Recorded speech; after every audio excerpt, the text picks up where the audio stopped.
오늘은 안나의 감사라는 제목으로 함께 말씀을 나누고자 합니다. 12월이 되면은 많은 기다림이 있고 만남이 있고 헤어짐이 있고 특별한 시상식이 있고 다양한 행사들이 준비되어 있습니다. 그 중에서도 많은 사람을 만나고 헤어지는 그러한 일들을 우리가 경험하게 되는데, 우리 믿는 사람들에게 있어서도 마찬가지인 것 같습니다. 특별히 12월은 우리에게 정말 중요한 한 해이기도 합니다. 한 달이기도 합니다. 어떤 이는 선물을 기다리지만은 우리가 진정 기다리는 이는 우리의 구원을 위해 오신 아기 예수 그리스도인 줄 믿습니다. 예수님의 탄생과 관련해 가지고 등장하는 수없이 많은 인물들이 있습니다. 오늘 우리가 보고 있는 이 본당 뒤에도 아기 예수님을 영접하기 위해 먼 곳에서부터 가까운 곳에서부터 온 자들의 모습을 볼 수가 있습니다. 여러분, 오늘 우리가 읽지는 않았지만 마태복음 2장에 나오는 예수님을 영접한 많은 사람들의 모습이 있습니다. 동방박사가 있고 목자가 있고 대제사장과 서기관이 있고 헤롯이 있고 또 오늘 읽은 말씀 중에 안나라 하는 선지자가 있습니다. 내용을 자세히 살펴보기 전에 우리가 익히 아는 내용으로, 듣고 있는 내용으로, 배웠던 내용으로 여러분들은 과연 어떠한 삶의 모습을 보이고 있는가? 첫 번째, 동방박사의 모습을 보면은 정말 어떻게 보면은 가장 행복했던 자들이 아닌가, 저는 그렇게 생각을 해봅니다. 간절한 마음으로 기다린 자들이었습니다. 이들은 준비된 자들이었습니다. 메시아의 그 오심에 대해서 들었고 배웠고 알았고 지식적으로도 알았어. 별을 관찰하던 중에 그 별이 이동하는 것을 보며 그 별을 따라가는 그 모습을 우리는 마태복음 2장에서 발견하게 됩니다. 그 모습을 통해 우리는 준비된 자라는 것을 알 수가 있습니다. 별의 이동과 함께 같이 준비. 경배자여 예배자이기도 합니다. 그들이 준비한 황금과 유향과 몰약을 볼 때 그들은 왕의 탄생을 준비했다라는 거죠. 이방 사람들이고 또 사실 택함받지 않은 사람이라고 할 수 있는 그들도 별의 모습을 바라보며 그들이 배웠던, 알았던, 그래서 기다렸던 그 예수님을 찾아가는 발걸음을 볼 수가 있습니다. 어떻게 보면 그들이 가진 지식으로 지상 최고의 은혜를 직접 경험할 수 있는 은혜를 하나님이 주신 거예요. 두 번째로 우리가 또 생각해 볼 수 있는 자들은 목자들이라는 겁니다. 얼마나 놀랬을까. 한밤중에 양을 지키던 그 목자들에게 천사들이 나타나서 예수님의 탄생을 말씀해 주시는 거예요. 이 사람들은 사실 가장 평범한 사람, 저와 여러분들 같이 가장 평범한 사람, 그리고 자기의 일에 늘 최선을 다하고 충성을 다하고 하루하루의 삶을 살아갔던 자들이 아니었는가. 부지런한 사람이었을 것이다 라는 생각도 해봅니다. 천사들의 그 고지 예수 그리스도의 탄생하심에 대한 이야기를 들려주었을 때 이들은 즉각적인 반응을 보이는 거예요. 즉시 천사들이 알려준 그 소식을 듣고 출발하는 거예요. 찾아 확인하고 그들에게 요셉과 마리아 그리고 예수님 앞에서 천사들이 들려준 이야기를 그대로 전해주는 모습을 볼 수가 있습니다. 듣고 본 그 모든 것으로 인해 하나님께 영광을 돌리고 찬송한 자들이 바로 이 목자들이었습니다. 많이 아는 건 아니었지만은, 열심히 준비한 것은 아니었지만 그럼에도 하나님께서 그들에게 큰 기회를 주신 거예요. 저와 여러분들에게도 오늘 천사들의 그 목소리가 들리는 큰 은혜 주실 줄 믿습니다. 세 번째는 헤롯 왕입니다. 오늘 본문은 아니지만은 헤롯 왕은 목자와 같이 가장 깜짝 놀랐을 사람 중에 또 한 사람입니다. 세상에서 가장 특별한 자, 높이 있었던 자, 최고의 사람이었던 그 헤롯이 예수님의 오심을 기뻐하지 못했습니다. 예수님의 오심을 기뻐하지 못했던 이유가 무엇입니까? 우리가 잘 아는 것처럼 사실 그 왕의 자리도 우리 믿는 사람들이 알고 있기로는 하나님께서 예비해 놓으시는 거예요. 하나님께서 만들어주는 자리가 그 왕의 자리이건만 그 왕의 자리로 인해서 헤롯의 마음은 슬펐던, 기쁘지 못했던 거예요.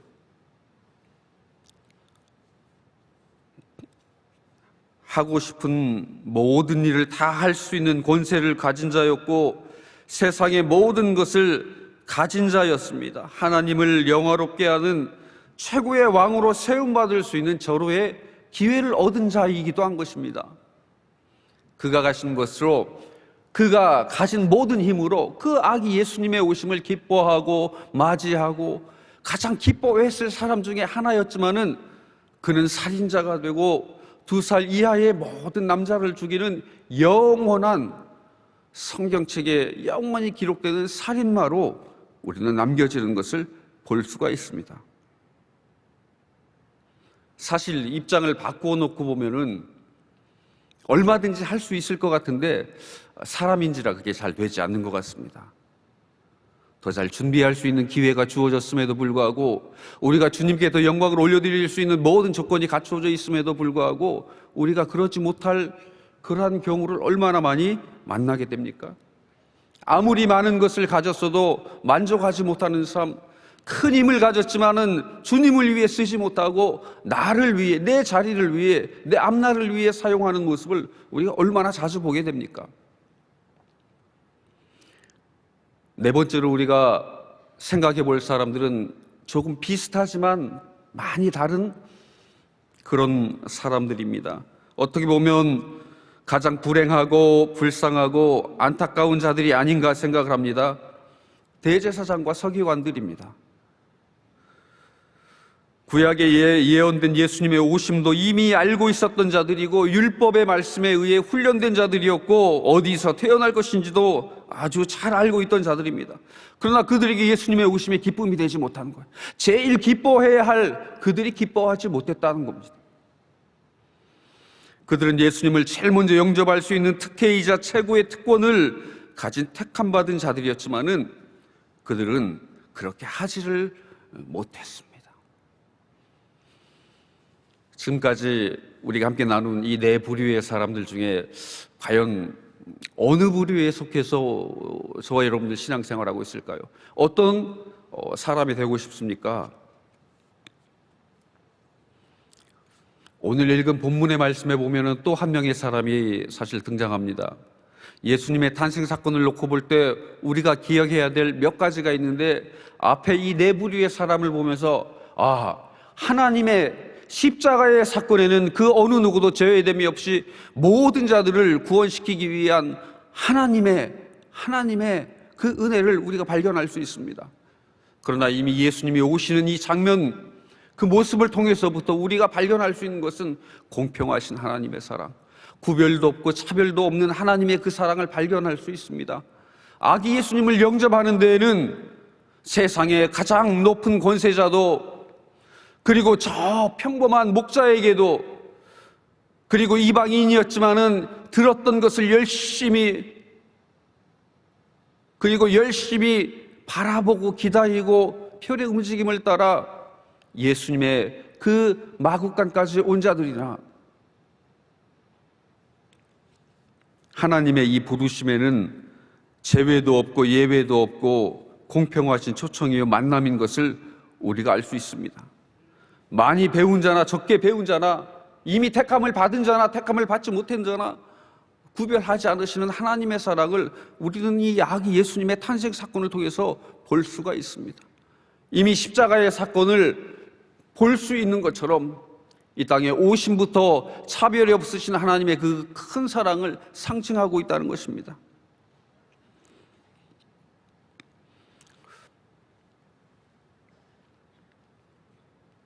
이 네 부류의 사람과 함께 오늘 제가 여러분들에게 특별히 한 분을 더 소개시켜 드리고 싶은 것은 안나입니다. 안나의 삶을 보면은 그리 눅눅한 삶은 아니었습니다. 히브리 성경으로 보면은 안나라는 이름은 한나예요. 한나의 이름의 뜻은 은혜요 은총입니다. 우리가 짧은 세 절의 말씀에서 그의 삶을 세상적으로 볼 때, 인간적으로 볼 때 행복한 삶이었다고 말을 할 수는 없습니다. 불쌍해 보이고 세상에 알아주는 자가 아니었습니다. 불행해 보이는 자였습니다. 보잘것없어 보이는 평생을 과부로 지낸 자였습니다. 안나의 나이를 84세로 보는 이도 있고, 그 당시에는 조혼이라는 풍속이 있었기 때문에 14세에 대개 결혼을 하는데, 14세에 결혼을 하고 7년 남편과 함께 살고 84년을 과부로 지냈으면 그의 나이가 105세 정도 될 수 있다. 이렇게 두 가지 이해를 많은 학자들이 하고 있습니다. 세상적으로 볼 때, 인간적으로 볼 때 행복할 것이 하나도 없어 보이는 그 안나에게 하나님은 큰 은혜를 주셨어요. 인간적으로 볼 때는 불쌍한 영혼이 있지만 하나님 보시기에는 최고의 여인인 줄 믿습니다. 손지지 안나는 꿈의 여인이고 기다리는 여종이었습니다. 사실 안나는 동방박사들처럼 별을 본 것도 아니에요. 무엇이 보여서 그가 평생 주님을 기다렸던 자도 아닙니다. 무엇인가를 확실한 것을 들었기 때문에 그가 주님을 맞이할 준비를 하고 있었던 것도 아니었습니다. 하나님의 말씀을 통해 예수님 오실 것을 듣고 기다리며 평생 살아왔을 법한 그러한 여인, 확실하게 들리는 것도 보이는 것도 없었지만 그의 삶은 항상 정확했습니다. 분명했습니다. 확실했습니다. 오늘 읽은 말씀 속에서 안나가 예수 그리스도를 만날 수 있었던 만나는 그 과정 속에 우리가 꼭 기억해야 될 삶의 자세가 있습니다. 제일 첫 번째는 안나는 성전 중심의 삶을 살았다는 것입니다. 84년 동안 성전을 떠나지 않고 성전을 귀히 여긴 자입니다. 하나님은 성전에 계시는 줄 믿습니다. 성전을 사랑하고 성전에 가까이 있는 사람을 하나님은 기뻐하시고 축복하시는 것입니다. 둘째로 우리가 오늘 읽은 본문 말씀 속에서 성전 중심의 삶을 살아왔던 그 안나의 그 모습과 함께 안나는 주야로 금식하며 육신을 따르지 않고 영적 삶을 살아왔다라는 거예요. 세 번째는 기도하며 주님을 간절히 기다리고 바라는 주님 중심의 삶을 살아온 여인이 안나였다라는 겁니다. 성전 중심의 삶, 금식하며 기도 중심의 삶을 살아온 자.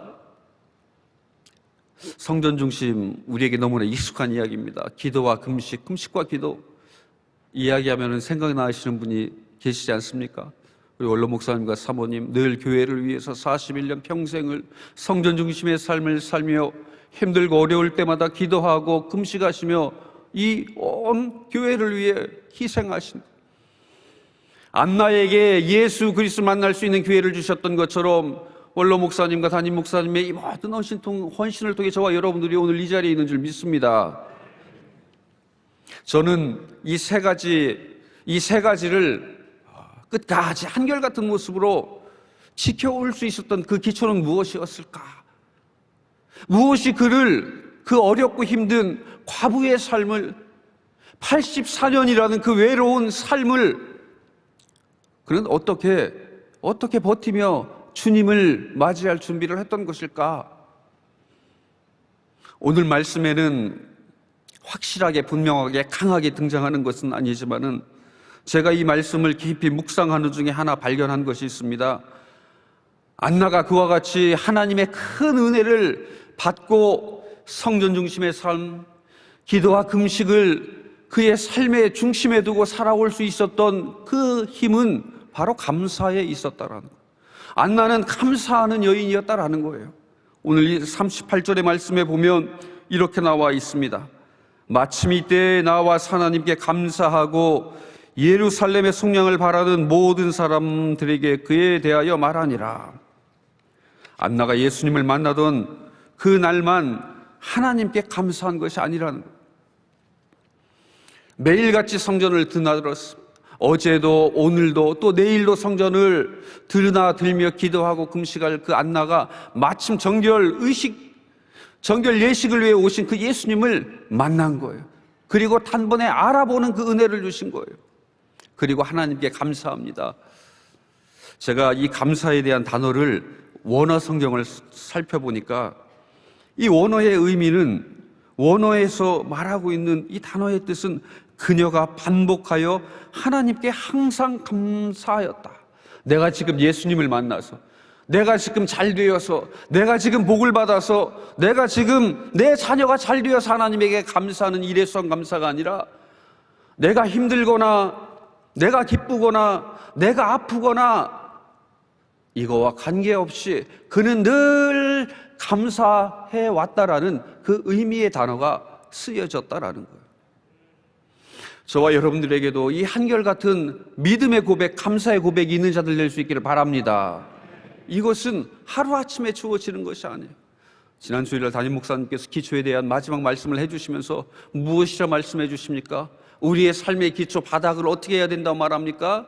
튼튼히, 든든히, 두텁게. 그래서 창수가 나도 그 어떤 험악한 험난한 삶을 당하여도 반석 위에 세워진 것처럼 흔들리지 아니하는 자. 오늘 안나의 삶이 짧은 세 절의 구절, 어떻게 보면은 남자, 그 앞에 나오는 시므온의 그 기쁨에 가려질 수도 있지만은 이 안나의 이 짧은 세 구절의 말씀 속에서 우리는 하나님이 어떤 사람을 찾으시고 또 우리가 어떠한 삶의 자세, 신앙의 자세를 취하여야 되는지를 말씀하고 있는 줄 믿습니다. 저와 여러분들은 성전 중심의 삶을 살아가는 자들이에요. 우리도 때가 되면은 원로 목사님과 담임 목사님의 지침 따라 금식하며 기도하는 자들이에요. 어떻게 보면 안나와 같은 삶을 살아가고 있는 자들이 저와 여러분인 줄 믿습니다. 그와 같은 삶을 살아가는 자들이기에 정확하게 언제인지는 모르지만, 어느 시간일지 우리는 알 수 없지만은 하나님은 때가 되면 하나님의 그 나를 향한 소원, 마음의 소원, 계획하심, 그리고 내가 기도해왔던 모든 것들을 응답해 주시고 함께 해주신 그 은혜와 축복을 주실 줄 믿습니다. 안나는 예수님을 만나며 감사하였다. 그리고 그 구절의 마지막에 있는 말하니라로 사용된 이 원어도 살펴보니 반복적으로 계속 말하고 있었다. 한두 번의 말에 그치는 것이 아니라 84년을 성전에 올 때마다, 기도할 때마다 안나는 항상 감사하되 또 감사하고 더 감사하고 다시 감사하고 계속 감사하고 잊지 않고 감사하였고 항상 말로써 감사함을 표현했다라는 거예요. 그래서 정말 중요한 그 순간에 예수 그리스도를 만나며 감사할 수 있었고, 많은 예루살렘의 속량을 바라는 자들에게 그 예수님에 대해서 증거할 수 있는 기회를 얻었다. 하나님이 안나에게 주신 은혜가 여기에 있는 줄 믿습니다. 다른 그 어떤 큰 은혜와 축복보다 예수님을 만날 수 있었다는 것, 그 하나로 평생을 바라고 소망하며 원하며 기다렸던 그 안나의 그 모습처럼 우리가 그 모습, 그 마음, 그 자세, 감사의 마음으로 살아갈 때 주님은 우리와 반드시 만나주시고 내 자녀의 앞날을 열어주시고 내 자녀의, 내 가정의, 내 가문의 그 앞서 인도하신 그 하나님의 능력으로 동행해 주실 줄 믿습니다. 사실 이 말씀을 준비하며 어떤 사람이 제일 불쌍하고 아쉽고 안타까운가? 물론 대제사장과 서기관들입니다. 그들은 귀하게 쓰임받은 자들이었습니다. 다 알고 있었던 자들입니다. 이들은 하나님이 세우신 택하신 민족이고 택함받아 세움받은 자들이었고, 어떻게 보면은 가장 꼭 필요한 순간에 쓰임받도록 훈련된 자들이었습니다. 그러나 그들은 그렇게 하지 못했어요. 하나님이 원하시는 때, 하나님이 예비한 때 쓰임받는 저와 여러분 될 수 있기를 바랍니다. 축구 경기에 보면은 전후반 45분, 총 90분, 또 연장전 45분이 있습니다. 무승부의 경기가 되면은 90분을 뛰고도 30분을 더 뛰고 짧은 시간 인저리 타임이라는 게 있어요. 심판의 고난에 달려있는 시간입니다. 게임이 정말 풀리지 않고 정말 생각대로 잘 되지 않는 때, 무승부 또는 지고 있는 경기에서 분위기를 반전시킬 필요가 있을 때 패색이 짙어가는 이 경기를 뒤바꾸어서 우리 팀의 승리로 바꿀 수 있는 자, 감독이 벤치에 오래오래 앉혀놓는 사람이 있습니다. 특별히 믿는 사람이 있습니다. 그를 히든 카드라 이야기합니다. 히든 카드. 저쪽 팀은 알지 못하는 거예요. 그러나 감독이 사랑하고, 감독이 준비하고, 감독이 특별히 믿는 비밀 병기로 데리고 있었던 그 선수, 대제사장과 서기관들은 그와 같은 자들이었을 수도 있어. 그러나 그들은 그 역할을 감당하지 못했습니다. 히든 카드가 되기를 간절히 바랬지만은 그들은 하나님에게도, 예수님에게도, 그 지식으로 예수님을 십자가에 못 박는 그 안타까운 사건을 저지른 예수님을 힘들게 만드는 히든 카드가 아니라 힘든 카드. 여러분, 힘든 카드. 숨겨진 자, 하나님이 특별히 나중을 위해 예비해 놓은 자가 아니라 가장 힘들게 하고 어렵게 하고 원통하게 한 그 역할을 감당한 자들이 우리는 서기관이요 대제사장인 것을 알 수가 있습니다.